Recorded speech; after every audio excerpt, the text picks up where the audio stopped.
करंतिकरास पहिलं पत्र अध्याय 9 वचन 16 मी वाचतो. सर्वांनी लक्ष द्या.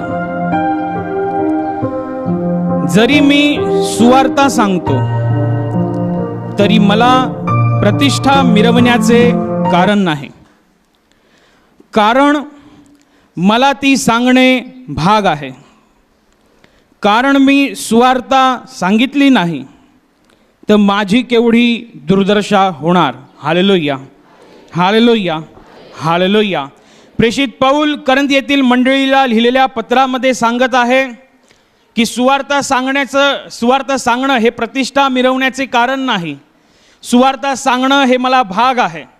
सुवार्ता सांगणं हे माझं काम आहे. सुवार्ता सांगणं ही स्वर्गातून सोपवलेली एक कामगिरी आहे. आणि जर ती मी कामगिरी केली नाही, जे माझ्यावरती सोपवलेलं काम ते मी केलं नाही, जे माझं भाग आहे, जे मला करणं भाग आहे, ते जर मी ते केलं नाही तर माझी केवढी दुर्दशा होणार. प्रेषित पौल का बरं असं म्हणत आहे? का बरं तो असं सांगत आहे की सुवार्ता सांगणं हे मला भाग आहे, हे सांगणं गरजेचं आहे, हे सांगणं मला आवश्यकतेचं आहे, हे माझं काम आहे, असं प्रेषित पौल म्हणत आहे.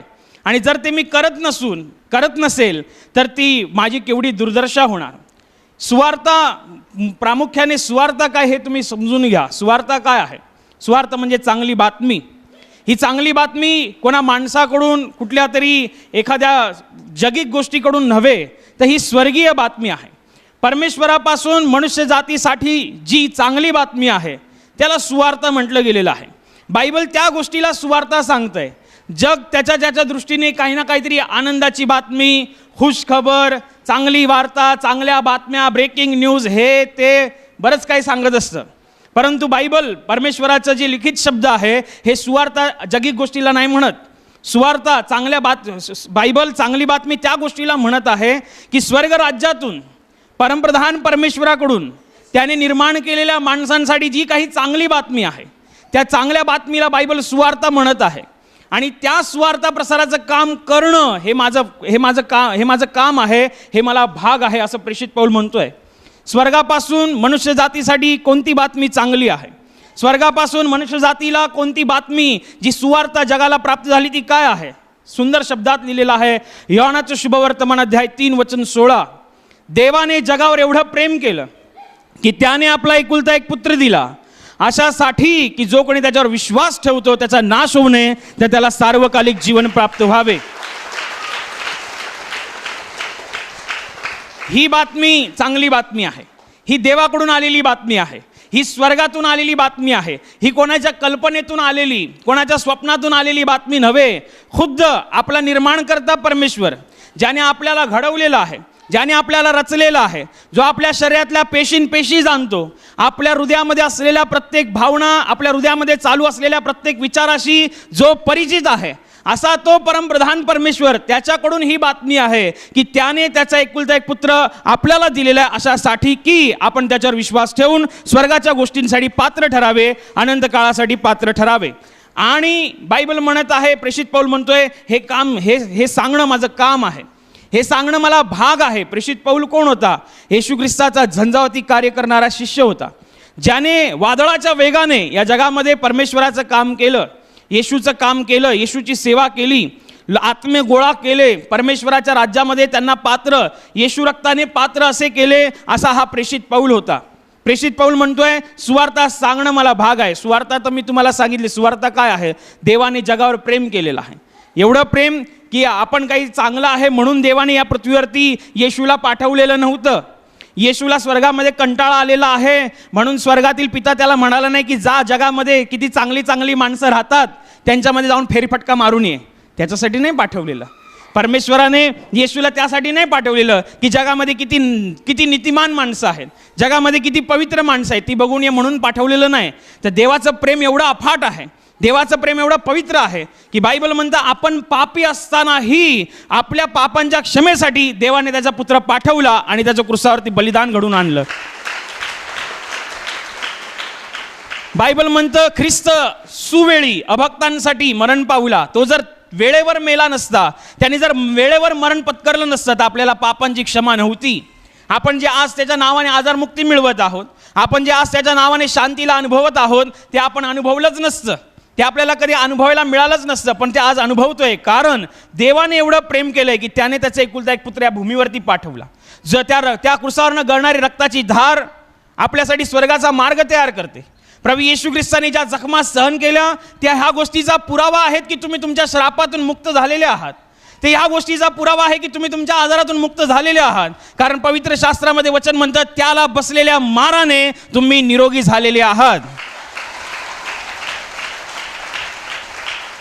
हीच तर ती सुवार्ता आहे की तुम्ही दुःखात राहू नका, तुम्ही स्वतःला एकटं समजू नका, तुम्ही स्वतःला निराश समजू नका. या जगामध्ये आहे जो आपला निर्माण करता परमेश्वर आहे, त्याला आपली काळजी आहे. काळजी पण केवढी की त्याने त्याचा एकुलता एक पुत्र, त्याच्याकडे जे सगळ्यात आवडती गोष्ट आहे परमेश्वराकडे, कोण? त्याचा एकमेव पुत्र.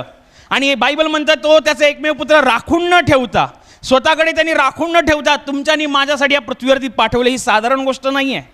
स्वर्ग आणि पृथ्वी ज्यांनी बनवली तो परमेश्वर तुमच्या आणि माझ्यासारखा मनुष्य रूपामध्ये या भूमीमध्ये राहिला, या जगात राहिला तो अशासाठी की त्यांनी मनुष्य जातीच्या पापांच्या क्षमेसाठी आपल्या शरीरातून पवित्र रक्त, जे स्वर्गीय रक्त आहे, ज्याला स्वर्गाचा सुगंध आहे, असं रक्त या भूमीवरती वाहावं. आणि त्या रक्तावर जो कोणी गुडघा टेकला जाईल, जो कोणी विश्वास ठेवेल, त्याचं तारण होईल, त्याला परमेश्वराच्या राज्यातून उद्धाराचं वचन मिळेल. ही सुवार्ता आहे. आणि ही सुवार्ता सांगणं माझं काम आहे असं प्रेषित म्हणतोय. सुवार्ता सांगणं काम आहे असं पौल म्हणतोय. का बरं असं म्हणतोय तो? हे माझं काम, हे माझं भाग आहे, मला हे सांगणं भाग आहे. हे जर मी सांगितलं नाही तर माझी केवढी दुर्दशा होणार. ह्याच्याविषयी जर मी बोललोच नाही तर माझी केवढी दुर्दशा होणार. ह्याच्याविषयी मी वाच्यतेच केली नाही, एक शब्दही बोललो नाही तर माझी केवढी दुर्दशा होणार. का बरं असं तो म्हणतोय, का तो असं सांगतोय, हे समजून घेण्यासाठी तुम्हाला या प्रेषित पौलाच्या जीवनाची पार्श्वभूमी समजायला हवी. प्रेषित पौलाचं जीवन कसं होतं ह्याची पार्श्वभूमी तुम्ही पहिली समजून घ्या. प्रेषित पौल हा येशू ख्रिस्ताचा कार्य करणारा शिष्य, झंझावाती रीतीने कार्य करणारा शिष्य होता. त्याच्या अगोदर, येशूचा शिष्य बनण्या अगोदर हा शौल नावाने ओळखला जायचा. आणि बायबल असं म्हणतं, तो स्वतःची ओळख अशी करून देतो की मी 8व्या दिवशी सुनता झालेला, बन्यामीन वंशातला, इब्र्यातला इब्री असा, आणि नियमशास्त्राच्या दृष्टीने फरुशी असा, नियमशास्त्राच्या नीतिमत्वाच्या दृष्टीने निर्दोष असा ठरलेला, आणि माझ्या आस्थेविषयी म्हणाल तर मी मंडळीचा छळ करणारा असा होतो. ही त्याची ओळख आहे. काय ओळख आहे? तो म्हणतो मी इब्र्यांचा इब्री आहे, मी बन्यामीन वंशातला आहे, मी 8व्या दिवशी सुनता झालेला आहे, मी नियमशास्त्राच्या दृष्टीने फरुशी आहे. फरुशी म्हणजे कोण? की जे जुना करारामध्ये परमेश्वराने त्याच्या लोकांना ज्या आज्ञा दिलेल्या आहेत, त्या आज्ञांना जे लोक कट्टरतेने पाळतायत अशा लोकांच्या समूहाला परुषी समूह म्हणतात. की जे कट्टरतेने पाळायचा प्रयत्न करतात, की देवाने हे सांगितलंय, मोशेच्याद्वारे हे सांगितलंय, आणि ते तंतोतंत पाळण्याचा प्रयत्न करतात, कट्टरतेने पाळण्याचा प्रयत्न करतात. अशा समूहातील लोकांना परुषी म्हटलं गेलेलं आहे. प्रेषित पौल म्हणतोय की मी नियमशास्त्राच्या दृष्टीने परुषी असा आहे, कारण तो सुद्धा त्या लोकांमध्येच राहिला होता. तो त्या लोकांमध्ये राहिला होता, वडील वर्गामध्ये राहिला होता, याजक लोकांबरोबर त्याचं उठणं बसणं होतं, आणि त्याच्यामुळे त्याला नियमशास्त्र चांगलं तोंडपाठ झालं होतं. ते शौल काही असा लेचापेचा माणूस नव्हता, सगळं चांगलं माहिती होतं नियम, म्हणून तो स्वतः सांगतोय स्वतःची ओळख. नियमशास्त्राच्या दृष्टीने म्हणाल तर मी परुषी होतो, नियमशास्त्राच्या नीतिमत्वाच्या दृष्टीने म्हणाल तर मी निर्दोष ठरलेला, कोणी माझ्याकडे बोट नाही करू शकत, कोणी मला आरोप नाही लावू शकत, कोणी माझ्यावरती काही खोटे आरोप नाही लावू शकत, एवढा मी नियमशास्त्राच्या नीतिमत्वाच्या संबंधी निर्दोष असलेला माणूस, इब्र्यांचा इब्री असा, बन्यामीन वंशातला, स्वतःचा वंश पण तो सांगतो. आणि त्याची मोठ्या मोठ्या लोकांबरोबर उडबस असायची, मोठ्या मोठ्या लोकांबरोबर. आणि तो म्हणतोय माझ्या आस्थेविषयी म्हणाल तर मी मंडळीचा छळ करणारा होतो. इथपर्यंत ठीक होतं की तो त्याची ओळख सांगतोय, असं आहे, मी अमुक आहे, मी तमुक आहे, मी ह्या गावाचा, मी त्या गावाचा, हे तिथपर्यंत ठीक आहे. तो म्हणतोय मी मंडळीचा छळ करणारा होतो. जे लोक येशूचं नाव घेतात, जे लोक येशूच्या नावाने प्रार्थना करतात, येशूच्या नावाने गोळा होतात, त्या लोकांना जाऊन मी मारायचो, असा हा म्हणतो. आणि हा तो तसंच करायचा. त्याला फक्त कळालं की इकडे प्रार्थना होते, तो तिकडे फरमान घ्यायचा, लेखपत्र घ्यायचा, आणि ते सैन्याची एक तुकडी घ्यायचा, आणि जायचा त्या प्रार्थनामध्ये, आणि सगळं उधळून लावायचा. देवाच्या लोकांना, पवित्र जनांना, देवाच्या दास आणि दासीला देहांत शिक्षा करायचा. त्या राजाचं शासन होईल, शिक्षा होईल, दंड ठरेल असा तो करायचा. तुरुंगात डांबून ठेवायचा. बायबल म्हणतं त्यांना तो गावाच्या वेशीबाहेर पळवून लावायचा. एवढा तो लोकांचा, म्हणजे येशूच्या लोकांचा छळ करायचा. आणि तो म्हणतोच आहे आस्थेविषयी म्हणाल. आस्था म्हणजे काय? आस्था म्हणजे त्याला ज्याचा छंद आहे, आवड आहे. एखाद्या गोष्टीची आवड असल्यावर माणसाला सांगावं लागत नाही, तो स्वतःहून करतो. एखाद्या गोष्टीचा छंद असेल तर माणसाला सांगावं लागत नाही, तो स्वतःहून करतो. आणि हा शौलाचा असंच होतं, त्याचा छंदच आहे की प्रार्थना कुठे होते हे समजताच तो जाऊन तिकडे विरोध करायचा, मारायचा, उधळून लावायचा, वेशीच्या बाहेर जाऊन त्यांचा पाठलाग करायचा. मग ते पुरुष असो स्त्री असो तुरुंगामध्ये डांबून ठेवायचा आणि त्याला बरं वाटायचं, त्याला आनंद यायचा. आणि मग होतं असं की एकदा तो असाच कुठल्या तरी मंडळीचा छळ करायला जात होता. त्याने नेहमीप्रमाणे सैन्याची एक छोटी तुकडी घेतली, याजकांकडून मोठा फरमान घेतला, राजाकडून मोठा फरमान घेतला की मला त्या लोकांना धरून मारायचं आहे, त्या लोकांना तुरुंगात टाकायचं आहे. आणि मग हा शौल निघतो नेहमीप्रमाणे. ह्याला छंद आहे, ह्याला आवड आहे. काय करायचं आहे? येशूच्या लोकांचा छळ करायचा आहे, येशूच्या लोकांना मारायचं. त्यांना सांगायचं की नियमशास्त्रामध्ये लिहिलं आहे की जगामध्ये तारणारा येणार, पण तो येशू नाही आहे, तो दुसरा कोणतरी आहे, असं ह्याचं डोक्यामध्ये हे होतं. हा गेला बायबल म्हणतं, हा चालू आहे, हा पुढे ह्याच्या मागे सैन्याची तुकडी आवेशाने भरलेला आहे. एखाद्या माणसाला एखाद्या गोष्टीची आवड असली की मन लावून तो काम करतो. तसा हा शौल मन लावून त्या रस्त्यावरनं चाललेला आहे. आता जाऊन यांना मारणार, आता जाऊन यांची प्रार्थना मी उधळून लावणार, आता जाऊन यांना तुरुंगात डांबणार, ह्याचं चालू आहे गणित नेहमीप्रमाणे. आणि होतं असं, दिमिश्कामध्ये जात असताना अचानक मध्येच एक फार मोठा असा प्रकाश चकाकतो, एक फार मोठा प्रकाश. तो प्रकाश काही ट्यूबलाईटीचा नाही आहे, तो प्रकाश स्वर्गातला प्रकाश असतो. एवढा भक्क प्रकाश असतो की तो घोड्यावरनं खाली पडतो, खाली पडून जातो. तो घोडे पुढे जाईनाच, घोडे पुढे जातच नाही आहे, कारण लख्ख प्रकाश आहे. एवढा प्रचंड प्रकाश की घोडे पुढे सरसावेनाच. शौलाची त्या लख्ख प्रकाशाकडे बघून दृष्टी जाते, हा खाली पडतो आणि त्या प्रकाशातून आवाज येतो, शौला शौला तू माझा छळ का करतोस. प्रकाशातनं कोणतरी बोलतो हे ऐकूनच शौल अचंबित होतो आणि मग विचारतो की प्रभू तू कोण आहेस, कोण आहे असा ज्याचा मी छळ करतोय, कोण बोलतोय हा प्रकाशातून. त्या प्रकाशातून आवाज येतो, ज्या येशूचा तू छळ करतोस तोच मी बोलतोय. तेव्हा त्याला कळतं की येशूच हा तारणार आहे, येशूच हा प्रभू आहे आणि येशूच हा मसीहा आहे म्हणून. आणि ह्याची दृष्टी जाते, आता पुढे जाईनाच. ह्याच्या बरोबरची माणसं उभी आहेत, वाणी फक्त पौलाने ऐकलेली आहे, बाकी कोणाला काय माहितीच नाही, बाकी सगळे स्तब्ध उभे राहिले आहेत. झालं तरी काय, अचानक कसा काय प्रकाश आला, कसं काय हे झालं. शौल म्हणतोय प्लान चेंज, चला परत मागे घरी, मला सोडा, कारण ह्याला दिसत नाही आहे. ह्याच्या जवळ जे उभे होते ते सैनिक त्याला घेतलं आणि त्याच्या घरामध्ये नेऊन सोडलं. आता तो प्रार्थना करतोय, त्याला चांगलं कळालेलं आहे की बापरे मी परमेश्वराचा छळ केलेला आहे, मी येशूच्या लोकांना मारतोय म्हणजे मी येशूला मारतोय, मी येशूच्या लोकांचा छळ करतोय म्हणजे मी येशूला छळतोय. कारण येशू आपल्या शिष्यांना, येशू आपल्यावर विश्वास ठेवणाऱ्या लोकांना परक समजत नाही. येशू आपल्यावर विश्वास ठेवणाऱ्या लोकांना किती जवळचा समजतो, येशू आपल्यावर विश्वास ठेवणाऱ्या शिष्यांना किती जवळचा समजतो. हे ह्याच्यातून कळतं की येशू प्रकाशामधून असं बोलतो, तू माझा छळ का करतोस. येशू काय म्हणतोय, माझा छळ का करतोस. आणि हा शौल कोणाचा छळ करायचा, त्याच्या शिष्यांचा. तेव्हा येशू काय म्हणते, माझ्या शिष्यांचा छळ म्हणजे माझा छळ आहे, माझ्या लोकांना त्रास म्हणजे तो मला त्रास आहे, माझ्या लोकांची चिंता ती माझी चिंता आहे. आणि हा समजून गेला की मी येशूचा छळ केलेला आहे, मी येशूच्या लोकांना त्रास दिलेला आहे. आणि येशू हा कोणी साधारण माणूस नसून हाच जिवंत देवापासून आलेला आमचा तारणारा आणि प्रभू परमेश्वर आहे. आणि मग तो प्रार्थना करतो तेव्हा दृष्टांतात पाहतो की देवाचा एक सेवक ज्याचं नाव आहे हनन्या, हा माझ्यावर डोक्यावर हात ठेवतो आणि मी बरा होते असा हा पाहतो. तेवढ्यात देव हनन्या नावाच्या संदेष्ट्याला त्याच्या घरामध्ये सांगतो की उठ आणि तिकडे जा, अमुक एका ठिकाणी तिकडे शौल नावाचा एक माणूस आहे, त्याला दृष्टी नाही आहे, तू त्याच्या डोक्यावर हात ठेव असं त्यांनी पाहिलेलं आहे, त्याला दिसणार. तेव्हा हनन्या विचारतो कोणाकडे जायचं आहे.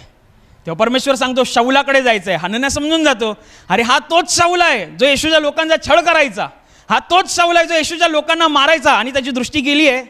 कदाचित असं म्हटलं असेल, राहू दे, कशाला जायचं त्याच्याकडे, कदाचित म्हटलं असेल परमेश्वर. आणि तो सांगतोय, हनन्या सांगतोय की तो माहिती आहे का कोण आहे, तो शौल आहे, त्याने तुझ्या लोकांचा छळ केला, त्याने अमुक केलं, त्याने तमुक केलं, तुझ्या लोकांना त्रास दिला. परमेश्वर म्हणाला तू जा, परराष्ट्रीयांच्या समोर आणि इस्रायलांच्या राजासमोर माझ्या नावाची साक्ष देणारा तो एक पात्र, माझं निवडलेलं पात्र ठरेल. माझ्या नावासाठी त्याला किती सहन करावं लागेल हे मी त्याला नंतर दाखवून देईन. आणि मग परमेश्वराच्या बोलण्यानुसार हनन्या नावाचा संदेष्टा त्या शौलाच्या घरी गेला, शौलाच्या डोक्यावर हात ठेवला आणि म्हणाला, शौल भाऊ, ज्या परमेश्वराचा प्रकाश पाहून तुझे डोळे गेलेले आहेत, जो परमेश्वर तुझ्याशी प्रकाशाच्या द्वारे बोलला त्यानेच मला तुला बरं करायला पाठवलेलं आहे. आणि हात ठेवल्याबरोबर त्याचं दृष्टी पूर्णपणे दिसायला लागतं. आता तो पूर्णपणे बघायला लागतो. आणि मग परमेश्वराने केलेल्या उपकाराची तीव्र जाणीव होते. एक तो येशू ज्याचा मी छळ केला, त्याच्या नावाचा मी अपमान केला, त्याच्या नावाचं मी दुर्भाषण केलं, तरी सुद्धा त्याने माझ्यावर प्रेम दाखवलं. तो असं म्हणाला नाही की तुला मी बघतोच, तू मेल्यावरती तू ये वर, मग तुला सांगतोच बरोबर. नाही, तो असं म्हणाला नाही. माझा आत्मा नरकाच्या दिशेने जात होता कारण मला येशूची ओळख नव्हती. माझा आत्मा नरकाच्या दिशेने जात होता कारण मला नियमशास्त्रांमध्ये लिहिलेल्या त्या भविष्यवाणींची ओळख नव्हती. आणि असं असताना मी त्याच्या लोकांचा छळ केला. पण तो परमेश्वर, तो येशू किती दयावान परमेश्वर आहे, तो येशू किती कृपाळू परमेश्वर आहे की माझे डोळे गेलेले आहेत, त्यांनी मला आंधळं पण ठेवलं असतं, आंधळच राहू दिलं असतं, कारण मी त्याच्या लोकांचा छळ केला, पण त्यांनी मला आंधळं राहू दिलं नाही. तर त्यांनी माझ्यावर एवढी दया दाखवली की त्याने त्याच्या एका माणसाला माझ्याकडे पाठवलं, माझ्या डोक्यावर हात ठेवला आणि 3 दिवस जे मला दिसत नव्हतं ते आता पूर्णपणे दिसायला लागलं. या उपकाराची त्याला जाणीव होते. आता त्याला भरदस्त जाणीव झालेली आहे की तो परमेश्वर खरंच प्रेमळ आहे, तो खरंच कनवाळू आहे. ज्या येशूच्या नावाचा मी छळ करतोय, ज्या येशूच्या नावाचा मी विरोध करतोय, तो कोणी साधा सुद्धा माणूस नाही, तोच तारणार आहे हे त्याला चांगलं कळतं. माझ्यावर फार मोठी दया झाली. त्याच्या लोकांचा छळ करून सुद्धा देवाने मला पाचारण केलं. त्याच्या लोकांना त्रास देऊन सुद्धा देवाने मला त्याच्या जवळ ठेवलं. त्याच्या लोकांना पीडा देऊन, देहांत शिक्षा करून, तुरुंगामध्ये डांबून ठेवून त्यांचे हाल केले, तरी मला देवाने टाकून दिलं नाही. माझ्यावर दया दाखवली. माझा आत्मा नरकात जाण्यापासून वाचवला. याचा अर्थ उद्याला जरी मी मेलो तर मी नरकात जाणार नाही, थेट येशूच्या राज्यामध्ये, त्याच्या स्वर्गामध्ये जाईन. आता त्याला त्याच्यावरती झालेल्या असीम कृपेची पूर्ण जाणीव झालेली आहे. आणि त्या जाणीवेमुळे तो म्हणतोय सुवार्ता सांगणं मला भाग आहे, सुवार्ता सांगणं हे माझं काम आहे. सुवार्ता सांगणं जर मी ती सांगितली नाही तर माझी केवढी दुर्दशा होणार. अरे ज्याने माझ्यावर एवढी कृपा केली, ज्याने माझ्यावर एवढी दया दाखवली, ज्याने माझ्यावरती निस्वार्थ आणि अतोनात स्वर्गीय प्रेम केलं, त्याच्याविषयी जर मी बोललो नाही तर माझ्यासारखे अभागी माणूस कोण आहे, माझ्यासारखा अभागी माणूस कोण. म्हणून प्रेषित पौल म्हणतोय की सुवार्ता सांगणं मला भाग आहे, सुवार्ता सांगणं हे माझं काम आहे, हे मला स्वर्गातून सोपवलेली कामगिरी आहे. माझ्यावर दया झाली आहे, मला बोललंच पाहिजे. माझ्यावर देवाने प्रेम दाखवलंय, मला त्या प्रेमाविषयी बोललंच पाहिजे. एकही जर शब्द मी बोललो नाही तर माझ्यासारखा अभागी माणूस कोण नाही, माझ्यासारखा दुर्दशेला पात्र असा माणूस कोण नाही. मला बोलणं भाग आहे, मला बोलणं गरजेचं आहे. प्रेषित पौलाने हे वचन मंडळीला सांगितलेलं आहे, मंडळीमध्ये हे वचन लिहून ठेवलेलं आहे, जे 2000 वर्षानंतर आज आपण वाचत आहोत. ते अशासाठीच लिहिलेलं आहे की प्रत्येक विश्वासणाऱ्या माणसाने हे समजावं की सुवार्ता सांगणं हे माझं काम आहे, सुवार्ता सांगणं हे मला भाग आहे. ज्याप्रमाणे प्रेषित पौल म्हणत आहे की माझ्यावर देवाची दया झाली, माझ्यावरती देवाने प्रेम केलं, माझ्यावरती देवाची असीम कृपा झाली, ते मला बोलणं भाग आहे. त्याप्रमाणे विश्वासणाऱ्याचं हे काम आहे. जर तुमच्या जीवनात साक्ष घडली आहे तर सुवार्ता सांगणं हे तुमचं काम आहे. तुमच्या जीवनात चमत्कार घडला आहे, सुवार्ता सांगणं हे तुमचं काम आहे. देवाने तुमच्या जीवनात काम केलेलं आहे, देवाने तुमच्या जीवनात शांती दिलेली आहे, देवाने तुमच्या जीवनावरती निस्वार्थ असं प्रेम दाखवलेलं आहे, तुम्ही इकडे येऊन साक्ष दिलेली आहे. तर याचा अर्थ स्पष्ट आहे की स्वर्गाच्या राज्यातून तुमच्यावरती एक कामगिरी सोपवलेली आहे, तिच्याविषयी तुम्ही बोलणं हे तुमचं काम आहे. ज्या वेळेला साक्ष घडते त्याच वेळेला स्वर्गातून तुम्हाला कामगिरी सोपवली जाते. ही कामगिरी कोणा माणसाकडून नव्हे, ही कामगिरी कोणा एका पंथाकडून नव्हे, ही कामगिरी तुम्हाला खुद्द देव देतो. ही देवाचं काम आहे. आणि सुवार्ता सांगणं हे काम फक्त आणि फक्त देवाने माणसालाच दिलेलं आहे, कुठल्या देवदूताला नव्हे, कुठल्या देवदूताला नव्हे, हे माणसाला दिलेलं आहे. सुवार्ता सांगण्याचं काम हे माणसाचं काम आहे. आणि ज्या वेळेला देवाची कृपा, ज्याप्रमाणे तुम्ही पौला समान जेव्हा कृपेला अनुभवता, पौला समान जेव्हा देवाच्या प्रेमाला अनुभवता, तुमच्या जीवनात साक्षी येते, तुमच्या जीवनात शांती येते, तर तुम्ही गप्प बसता कामा नये, तुमची जीभ शांत बसता कामा नये, ती बोलली पाहिजे. म्हणून प्रेषित पौल म्हणतोय सुवार्ता सांगणं मला भाग आहे, कारण माझ्यावरती देवाची कृपा झालेली आहे. तुमच्यावर देवाची कृपा झाली आहे काय, तुम्ही सुवार्ता सांगण्याला बंदिस्त आहात.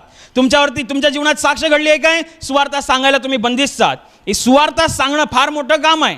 तुम्ही आज जे इथे प्रार्थनेला आलेला आहात, तुम्हाला पण कोणीतरी सुवार्ता सांगितली होती, तुम्हाला पण कोणीतरी प्रार्थनेविषयी माहिती दिली, तुम्हाला पण कोणीतरी येशू हे नाव पुढे येऊन सांगितलं, तेव्हा जाऊन तुम्ही इथेपर्यंत प्रार्थनेला आलात, तेव्हा जाऊन तुम्ही इकडे देवाचा अनुभव घेतायत. ज्याने तुम्हाला सांगितलं त्याने त्याचं काम केलं. आता तुमची बारी, आता तुम्ही सांगा, कारण तुमच्या जीवनात काम केलंय. काय माहिती, तुमच्या सुवार्ता सांगण्याने कितीतरी आत्मे देवाच्या राज्यामध्ये येतील, गुडघे टेकतील आणि जीभ कबूल करेल की येशूच प्रभू, येशूच तारणारा आणि येशूच मेंढपाळ आहे. म्हणून गप्प राहू नका. फक्त येशू एवढा मर्यादित नसतो की माझं काम झालं, माझा आजार गेला, अमका गेला, तमका गेला, हे काम झालं, ते काम झालं, ही साक्ष ती साक्ष, बस इथपर्यंत नाही आहे. कृपा झाली आहे म्हणजे बोलणं भाग आहे, कृपा झाली आहे म्हणजे सांगणं भाग आहे. त्या लोकांना सांगा ज्या लोकांकडे कृपा नाही आहे. कितीतरी लोक आज आजारांमध्ये आहेत, दुःखांमध्ये आहेत, क्लेशांमध्ये आहेत, त्यांच्याकडे आशाच नाही आहे. त्यांना असं वाटतं की संपलं सगळं. तुम्ही जर बातम्या पाहत असाल तर त्याच्यामध्ये स्पष्टपणे समजतं की मोठे प्रतिष्ठित लोक, शिकली सवरलेली लोक, चांगली गडगंज संपत्ती असलेली लोक आत्म्यामध्ये निराश असतात आणि म्हणून आत्महत्या करतात. जेव्हा लोक वर्तमानपत्र वाचतात आणि जेव्हा काही वर्तमानपत्राच्या काही बातम्या पाहतात तेव्हा त्याच्यावरती त्यांना असं वाटतं, अरे बापरे, ह्यानी कशी आत्महत्या केली, ह्याच्याकडे तर सगळं होतं, ह्याच्याकडे तर पैसा होता, ह्याच्याकडे अमका होता, ह्याच्याकडे तमका होता, तरीसुद्धा ह्यानी कशी काय आत्महत्या केली, ह्याला कुठलं दुःख होतं. दुःख सगळ्यांकडेच आहे, जगामध्ये दुःखच भरलेलं आहे. पण जे देवाचे लोक आहेत त्यांच्या हृदयामध्ये देवाची शांती, त्याचं प्रेम आणि त्याचा आनंद आहे, म्हणून त्यांना भिण्याचं कारण नाही. सुवार्ता सांगणं मला काम आहे. तुमचं कितीतरी मोठा आजार गेला असेल, कितीतरी मोठा त्रास गेला असेल, कितीतरी घरामध्ये असलेली अशांती, तुमची कितीतरी वर्षापासून जी अशांती गेली असेल, कोणाला दृष्ट आत्म्याचा त्रास असेल तो निघून गेला असेल, तर त्याच्याविषयी बोलणं हे तुमचं काम आहे. त्याच्याविषयी सांगणं हे तुम्हाला सोपवलेलं एक फार मोठी कामगिरी, हे तुम्हाला भाग आहे. हे तुमचं सांगणं काय आहे? भाग आहे. प्रेषित पौल म्हणतोय सुवार्ता सांगणं मला भाग आहे. का? कारण माझ्यासारख्या अभाग्या माणसावरती देवाने दया दाखवलेली आहे. मी जो नरकाच्या अधीनतेला आणि पात्र असलेला माणूस, जो येशूने त्याच्या रक्ताने माझं ते पात्रता पुसून टाकली आणि स्वर्गाच्या गोष्टीसाठी मला पात्र केलं, स्वर्गात घेण्यासाठी मला पात्र केलं, त्याच्याविषयी मी बोलणं भाग आहे. एक शब्द मी नाही बोलू शकत तर काय फायदा?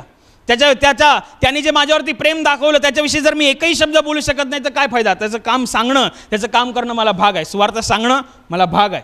बायबलमध्ये एक घटना आहे. येशू ख्रिस्त मनुष्य रूपामध्ये असताना होडीतून जात होते आणि गरसीकर प्रदेशाच्या किनाऱ्यावरती आलेले असताना येशू ख्रिस्ताने पाहिलं की एक माणूस काहीतरी सैरावैरा पळतोय, निवस्त्र असा सैरावैरा पळतोय, अंगावरती एकही कपडे नाही आहे, पळतोय इकडून तिकडे.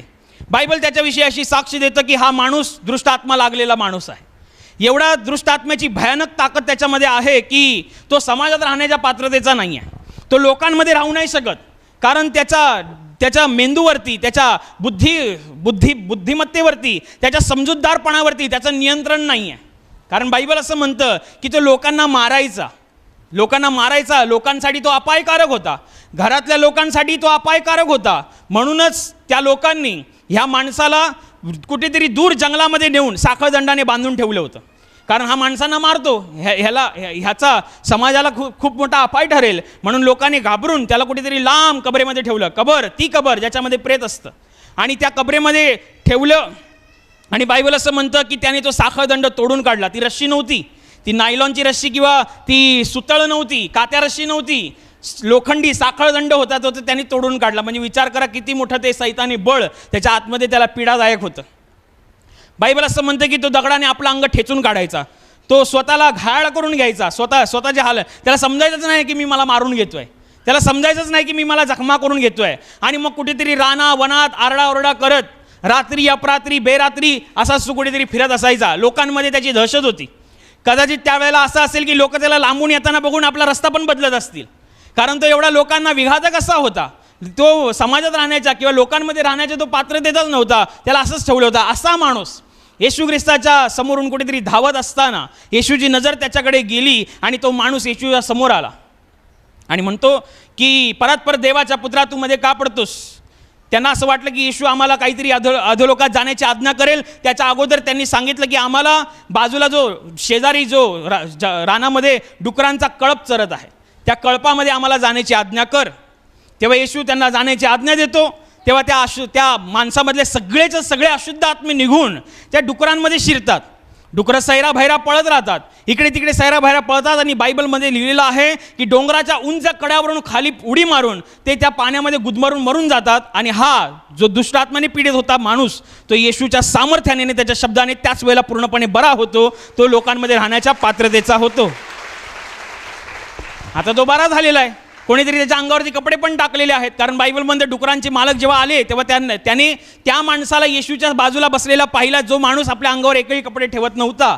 आता तो कपडे घालून शांत निवास बसलेला आहे. त्यांना हे पण समजलं नाही की तो बरा झालेला आहे, तो बरा झाला होता. आणि नेहमीप्रमाणे येशू ख्रिस्त एका गावातून दुसऱ्या गावात जायला निघाला, तेव्हा ह्या गरसेकर प्रदेशातील भूतग्रस्त जो येशूच्या सामर्थ्याने आणि शब्दाने बरा झालेला आहे, तो येशूला सांगतो, प्रभूजी मला तुमच्यासोबत यायचं आहे. काय म्हणतो? प्रभूजी मला तुमच्यासोबत यायचं आहे, मला तुमच्याबरोबर राहायचं आहे, तुम्ही जिकडे जाल तिकडे मला यायचं आहे. तेव्हा येशू सांगतो, नाही, तू आपल्या घरी जा, तू आपल्या लोकांकडे जा, तू आपल्या गावात जा, तू आपल्या स्वकीयांकडे जा आणि देवाने तुझ्यासाठी किती मोठा चमत्कार केला तो त्या लोकांना सांग, असं येशू ख्रिस्त सांगतो. याचा अर्थ येशू ख्रिस्त त्याला सुवार्ता सांगायला सांगतो. आणि मग बायबल असं म्हणतं, येशू आपल्या वाटेने निघून जातो. हा माणूस आपल्या येशूने सांगितल्याप्रमाणे आपल्या गावात जातो, लोकांना साक्षी देतो, येशू नावाच्या माणसाने मला बरं केलेलं आहे, त्याच्याकडे ते सामर्थ्य आहे, त्याच्यामुळे मी बरा झालो आहे. आणि बरीच लोक येशू ख्रिस्तावरती विश्वास ठेवतात आणि येशूला प्रभू तारणारा म्हणून स्वीकारतात. याचा अर्थ प्रभू येशू ख्रिस्त या घटनेमध्ये सांगतोय, सुवार्ता सांगणं. तुमच्या जीवनात जर काय घडलंय, सुवार्ता सांगणं हे तुमचं काम आहे. सुवार्ता सांगणं हे तुम्हाला भाग आहे. भाग आहे म्हणजे करणंच आहे, ते भाग आहे म्हणजे गरजेचंच आहे, ते भाग आहे म्हणजे ते आवश्यकतेचंच आहे. केलं तर केलं, कोण बघायला येणार आहे? ब्रदर थोडी बघायला येणार आहे की मी सुवार्ता सांगतोय की नाही सांगतोय. सिस्टर थोडी बघायला येणार आहे की मी सुवार्ता सांगतोय की नाही सांगतोय. पण आम्ही बघायला आलो काय, नाही आलो काय, पण कोणीतरी आहे ज्याच्यासमोर तुम्ही गुडघे टेकणार कधीतरी, हात जोडणार कधीतरी, प्रभू माझं हे काम कर, प्रभू माझं हे काम कर. प्रभू म्हणेल ते जाऊ दे, गेल्या वेळेला जे मी काम केलं होतं तुझं, ते तिकडे येऊन तू साक्षी दिली होती, त्याचं तू कोणाला साक्षी सांगितलीस काय? शेजारच्याला सांगितलीस काय? तुझ्या मित्राला तू सांगितलीस काय? नातेवाईकाला तू सांगितली काय? नाही प्रभू नाही. जा पहिला सांगून ये. कदाचित तुम्ही सांगायला जाल, देवाची कृपा त्याच वेळेला होईल आणि तुमचं ते पण काम पूर्ण होईल आणि साक्ष घडेल. तो देव आहे, देव, त्याच्याशी कोणी खेळू शकत नाही, कोणीच शेंडी लावू शकत नाही. तो देव आहे, त्याला बरोबर माहिती आहे कसं काम करायचं आहे, त्याला बरोबर माहिती आहे. त्याला शिकवायला जाणं इतपत कोण इकडे जगामध्ये कोणच ज्ञानी आणि सुज्ञ नाही आहे. बायबल असं म्हणतं की माणसांच्या ज्ञानापेक्षा देवाचं मूर्खपण श्रेष्ठ आहे. जगातले जगात ज्या लोकांना विद्वान समजतात, ज्ञानी समजतात, विचारवंत समजतात, त्या सगळ्यांची बुद्धी जरी एकत्र केली तरी परमेश्वराच्या मूर्खत्वापुढे जाऊच शकत नाही. मग विचार करा, देवाचं ज्ञान किती मोठं असेल, देवाचं ज्ञान किती गहन असेल. म्हणून त्याला कोणी शिकवायला जाऊ शकत नाही. देव बरोबर काम करतो. म्हणून तुम्ही देवाशी प्रामाणिक राहा. देव म्हणतोय सुवार्ता सांग, तर सुवार्ता सांग. सुवार्ता सांगणं हे काम आहे. ज्या वेळेला तुम्ही साक्षीला अनुभवता, ज्या वेळेला तुमच्या जीवनात चमत्कार घडतो, ज्या वेळेला तुम्ही शांतीचा अनुभव घेता, त्याच वेळेला, नेमक्या त्याच वेळेला स्वर्गातून तुम्हाला देव कामगिरी सोपवतो की आता ही सुवार्ता तू जगाला सांग. आणि बायबलमध्ये स्पष्ट स्वरूपात लिहिलेलं आहे, येशू ख्रिस्त 40व्या दिवशी स्वर्गात घेतला जात असताना येशूने आपल्या लोकांना सांगितलं, सर्व राष्ट्रांचा आणि माझ्या राज्याची घोषणा करा. सगळ्यात महत्त्वपूर्ण काम प्रभू येशूने विश्वासणाऱ्यांना दिलेलं आहे. आणि तुम्ही हे सुवार्ता सांगण्याचं काम करत असताना स्वतःला कधी एकटं समजू नका. जेव्हा तुम्ही सुवार्ता सांगता तेव्हा सर्टिफिकेट द्यायला मी नाही येणार आहे तिकडे की चांगलं काम केलं, तू सुवार्ता सांगितली. नाही, तुम्ही नुसतं मनात जरी प्रार्थना कराल, 2 मिनिटाची जरी प्रार्थना कराल, तेव्हा स्वर्गातून सामर्थ्य उतरेल आणि तुमच्या प्रार्थनेला उत्तर आल्याशिवाय राहणार नाही. म्हणून सुवार्ता सांगताना कधी स्वतःला एकटं समजू नका. तुम्ही एकटे नाही. सुवार्ता सांगणारा माणूस कधी एकटा नसतो. सुवार्ता सांगणाऱ्याबरोबर स्वर्ग असतो, पुरा स्वर्ग. स्वर्ग म्हणजे तुम्ही आता विचार करा, तुमच्या बाजूने स्वर्ग आहे. तुम्ही म्हणाल आम्ही घरात 4च जण राहतो, आम्ही घरात 2च जण राहतो, पण एकटा सुवार्ता सांगणाऱ्या माणसाच्या बाजूने अख्खा स्वर्ग उभा असतो. कारण तुम्ही स्वर्गातलं काम करताय, देवाचं काम करताय. साक्षी अद्भुत अशीच नाही घडत, स्वर्गामध्ये फार मोठी हालचाल होत असते. जेव्हा तुम्ही एखाद्याला सुवार्ता सांगता, फार मोठी हालचाल होत असते. बायबल इथपर्यंत सांगतं, सुवार्ता सांगणाऱ्याचे चरण किती मनोरम आहेत. इथपर्यंत सुवार्ता सांगणाऱ्याचा काय बोलतात दबदबा आहे. इथपर्यंत सुवार्ता सांगणाऱ्याची एक चकाकी आहे जी स्वर्ग राज्यामध्ये आहे, की परमेश्वराच्या शास्त्रामध्ये लिहिलेलं आहे, सुवार्ता सांगणाऱ्याचे चरण किती मनोरम आहे. सुवार्ता सांगणं म्हणजे फक्त मी हातात माईक घेतलं, मी प्रवचन देते म्हणजेच सुवार्ता सांगणं असं नाही आहे. तुम्ही आपली साक्ष सांगणं आणि प्रार्थनेला येण्यासाठी सांगणं, त्याच्या जीवनातलं दुःख दूर होईल. देव जिवंत आहे, तू देवाकडे ये, देव तुला सांभाळेल, देव तुझ्यावरती लक्ष ठेवून आहे, देव तुझं सगळं काम करेल, हे सांगणं सुवार्ता आहे. जगाला माहितीच नाही आहे देव जिवंत आहे म्हणून. जगाला माहितीच नाही की देव एवढा भला मोठा आहे की स्वर्ग त्याचं राजासन आहे आणि पृथ्वी त्याचं पदासन आहे. एवढा मोठा देव आहे. तो फक्त एका चौकटीत मर्यादित नाही आहे, त्याची ताकद अमर्याद आहे. बायबल त्याला त्याचे कितीतरी स्वभाव प्रकट करते की तो विराटतेचा परमेश्वर आहे, विपुलतेचा परमेश्वर आहे, अफाटतेचा परमेश्वर आहे, अमर्याद परमेश्वर आहे. शब्द पण कमी पडतील एवढं त्याच्याविषयी बायबलमध्ये लिहिलेलं आहे, एवढं त्याच्याविषयी वर्णन आहे. म्हणून आपण जे विश्वासणारी लोक, जे आपल्यावरती देवाची महान दया आणि महान कृपा झाली, ते आपली जीभ थांबता कामा नये. तर आपण सुवार्ता सांगताना अंधारातल्या लोकांना प्रकाशाची बातमी देत असताना स्वर्ग राज्यातून फार मोठं बळ, सामर्थ्य, बुद्धी आणि समज मिळत म्हणून प्रार्थना करू. Hallelujah, hallelujah. आणि आता प्रार्थना करण्याची वेळ आहे. प्रभू येशू म्हणाला, माझ्या नावाने तुम्ही पित्याजवळ जे काही मागाल ते तुम्हाला परमेश्वराच्या गौरवाकरिता देण्यात येईल. होय, त्याचं वचन हेच सत्य आहे. त्याचं वचन तो पूर्ण करणं जाणतो. तो आपल्या वचनांना पूर्ण करण्याचं सामर्थ्य बाळगतो. म्हणून त्याच्या वचनावर, त्याच्या सामर्थ्यावर विश्वास ठेवून आपण सर्व मिळून प्रार्थना करत आहोत. म्हणून तुमच्या ज्या भागाला आजार आहे त्या भागावर हात ठेवा. तिथे हात ठेवणं शक्य नसेल तर आपल्या छातीवर हात ठेवा. तुमच्या जीवनातील आणि शरीरातील प्रत्येक दुःख, संकट आणि आजार प्रभू येशूच्या पवित्र नावाने या क्षणाला नष्ट होत. तुमच्या जीवनातील बंधनं आणि श्राप प्रभू येशूने वाहिलेल्या त्याच्या पवित्र रक्ताद्वारे या क्षणाला तुटून जावत. तुमच्या जीवनातील समस्या आणि सैतानाचा भयावह अंधार प्रभू येशू ख्रिस्ताच्या दिव्य आणि पवित्र प्रकाशामध्ये पूर्णपणे नष्ट होत. तुमच्यावर, तुमच्या कुटुंबावर प्रभू येशू ख्रिस्ताचे महान आशीर्वाद येऊ. आमेन.